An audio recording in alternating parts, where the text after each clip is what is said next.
เนาะมื้อนี้ขอได้ว่าไปส่องภาพบรรยากาศงานเดินแบบที่ทรงกงมาจากมาเก๊าจากห้องเสื้อแมนฟอนเดอร์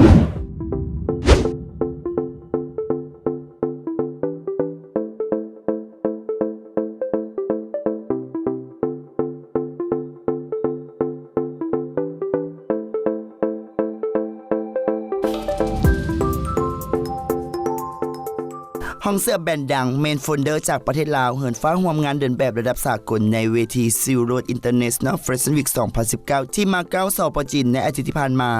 งานนี้นำทีมโดยดีไซเนอร์ชื่อดังอย่างบัณฑิตราชวงศ์หรือใหญ่เมนโฟนเดอร์ก็ควงแขนเหล่านางแบบในแบบจากประเทศลาวหลากหลายคนเข้าร่วมงานดังกล่าวบ่ว่าจะเป็นวิลลี่ธาราเทพวิไลวันและคริสติน่าราชสีมาพร้อมกับเหล่านางแบบคนอื่นๆร่วมโซคอลเลคชันใหม่แบรนด์ดังจากลาวที่แดนมังกรส่วนว่างานนี้คอลเลคชันใหม่จากแดนจำปาจะเลิศแซ่บขนาดใดเอาเป็นว่าไปติดตามกันในงาน Silrose International Fashion Week 2019